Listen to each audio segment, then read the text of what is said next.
out with a 13-year-old. Oh, yeah. We're good?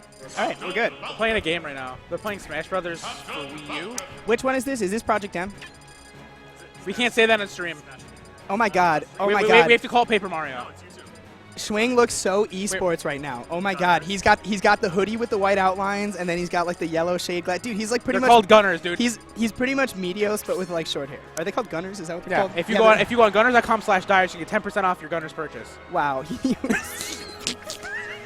You were awful. You were awful. I think it's Okay. I think it's 10%. So I'm hype about this Falcon Ditto. So I love. Oh, this is Dude, they're doing it. Wait, who is this? This is a button. This is a hand warmer.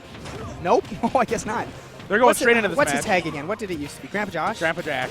And now he goes by the original Smooth? I think that's just for today, because Cheeky, his best friend, is also going as right, but he's been else. wearing the So Smooth tag quite a while. Has he been? Oh, okay. Yeah, because he was wearing it at the monthly, which was like actually kind of a while ago now. Okay, so maybe that his tag switch is actually a thing. So the thing is, I really like this matchup, especially between these two players, because Schwing's specialty, without a doubt, is his movements. His movement is crisp. His movement is it's more crisp than some of our top players around here. Now, don't get me wrong. Overall, he's not as strong as them, but his movement is incredibly good. He's very crisp, very fast, and he knows exactly where to put himself. But in terms of just going out there and like the overall technical ability, he kind of lacks a little bit. But Grandpa Jaaahsh, his strong part in this Ditto is, oh my God, Schwing. Grandpa Josh's specialty is getting the ball to the wall reads, and he will tell you that. He'll tell you that sometimes he just guesses completely, and half the time it works out.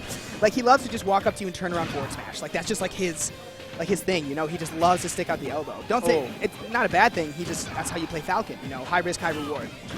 And so it's kind of interesting how even it's being, because these Falcons are so polarizingly different. That was a very surprising kill. That was poor DI.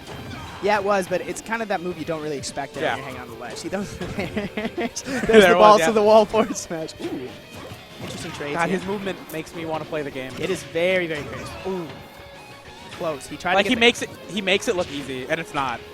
Oh, I know. A lot of that stuff is actually very technically hard, like to do the consistent. Ooh. Because to do dance trotting, you have to hit twice in the same direction, and then flick to the opposite direction and hit twice. Like you have to go click, click, click, click, click, click, click, click, in a rhythm, and it's a different rhythm for each character. You call it, what did you call it, dance trotting? That's what the video on my Smash. I've always known it as extended dash dancing. Yeah, that's what it. He called it dance trotting or that. He just.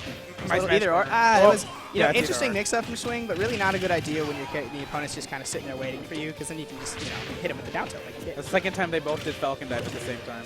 Good. That was a really nice dash. Oh, that Raptor boost! Unfortunate for Schwing. Schwing shaking his head. He goes, he knew he had the lead. He just disappointed with that.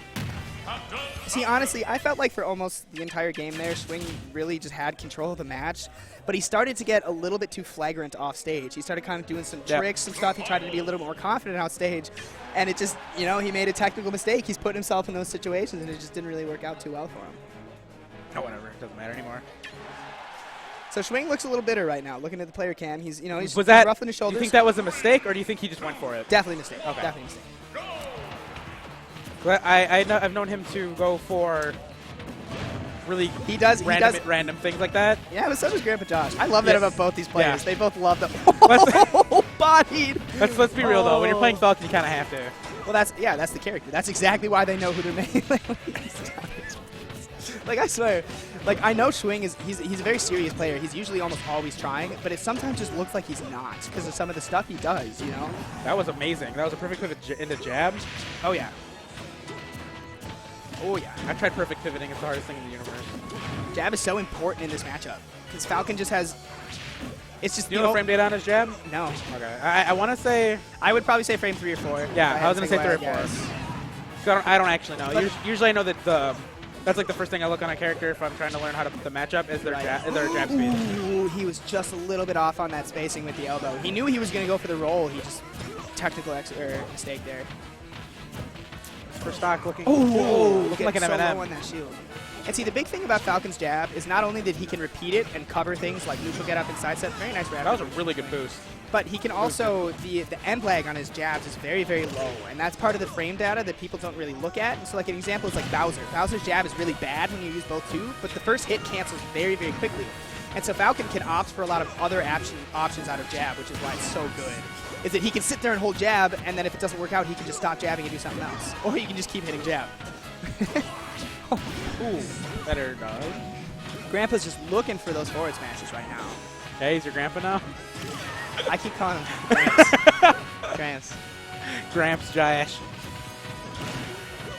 Ooh, that was cool. That was almost really cool. He got it. All right, now we're sitting 1-1. We're going to game 3. See, now I'm really kind of interested to see how this is going to play out because Jaaahsh, I keep calling him that, I'm sorry. The original Smooth went for a bunch of really hard reads that game, and all of the reads that he made were correct. He just didn't, space the punish. Like, he would read a roll behind it, he would forward smash, and it would just barely whiff. Or he read that neutral tech, but didn't time the down air right.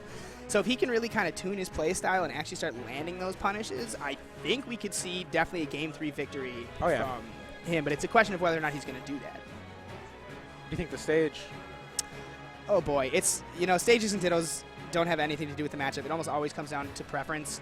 If I was Schwing, knowing that his strength is movement versus reads, I would probably go to FD, because then on FD you can kind of dance around him and kind of use that superior movement to outplay him in neutral, but he goes to Duck Hunt.